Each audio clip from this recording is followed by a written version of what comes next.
Hello everyone, welcome to my channel Rutuja's recipe. तर आज आपण पाहणार आहोत घरच्या घरी अगदी सोप्या पद्धतीमध्ये चॉकलेट केकची रेसिपी। हा आपण केक कुकरमध्ये बेक करणार आहोत। तुम्ही पाहू शकता केक किती छान तयार झालेला आहे। केकसाठी परफेक्ट मेजरमेंटची खूप गरज असते। तुम्ही सुद्धा या मेजरमेंटनुसार केक बनवाल तर तुमचा सुद्धा केक एकदम परफेक्ट बनेल। त्यासाठी मी इथे 1 कप दूध घेतलेला आहे। त्यामध्ये पाव कप तेल, 1 कप शुगर पावडर घालून हे आपल्याला छान मिक्स करून घ्यायचे आहे। नंतर त्यामध्ये व्हॅनिला एसेन्स ॲड करणार आहोत। व्हॅनिला एसेन्स घातल्यानंतर हे पुन्हा एकदा आपल्याला छान मिक्स करून घ्यायचे आहे। त्यानंतर त्यामध्ये 1.5 कप मैदा घालणार आहोत। मैदा आपल्याला चाळून घ्यायचा आहे। त्याच्यानंतर त्यामध्ये 2 चमचे कोको पावडर, 1 चमचा बेकिंग पावडर, अर्धा चमचा बेकिंग सोडा घातलेला आहे। हे आपल्याला छान एका दिशेने छान मिक्स करून घ्यायचे आहे। केकचं बॅटर एकदम परफेक्ट झालेलं आहे। तुम्ही पाहू शकता केकची अशी कन्सिस्टन्सी असली पाहिजे। आता आपण कुकरमध्ये बेक करणार आहोत। त्यासाठी मी डब्याला ऑइल ग्रीस करून घेतलेला आहे। त्यामध्ये केकचे केलेले बॅटर घालून घेणार आहोत। आपल्याला डबा बडवून घ्यायचा आहे। त्यामध्ये कोणत्याही प्रकारचे बबल्स नाही राहिले पाहिजे। इथे मी टुटी फ्रुटी घालत आहे।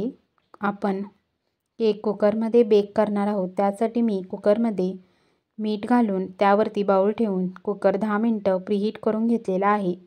आता आपण कुकरमध्ये डबा ठेवून कुकरच्या झाकणची शिट्टी काढलेली आहे। आपल्याला केक 30 ते 35 मिनिटे लो फ्लेमवरती बेक करून घ्यायचा आहे। इथे आपला केक तयार झालेला आहे। केक छान बेक झाला आहे की नाही हे पाहण्यासाठी त्यामध्ये मी चाकू घेतलेला आहे। चाकू एकदम क्लीन निघालेला आहे, म्हणजे आपला केक परफेक्ट बेक झालेला आहे। केक आपल्याला थंड करून घ्यायचा आहे। इथे मी केक डब्याच्या कडा लूज करून घेणार आहोत।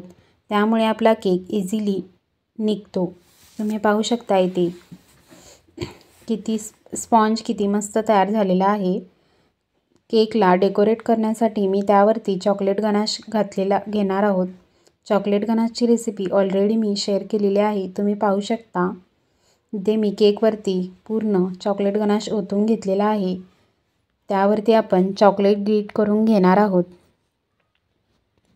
चॉकलेट ग्रीट करून घेतल्यानंतर मी इथे चॉकलेट्स घेतलेले आहेत। हार्ट शेपचे चॉकलेट्स घेतलेले आहेत।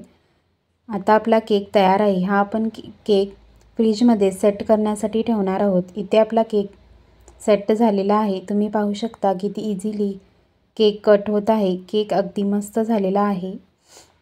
तुम्ही सुद्धा केक नक्की ट्राय करा। रेसिपी आवडल्यास लाईक करा, चॅनलला सबस्क्राईब करा आणि शेअर करायला विसरू नका। See you in next video.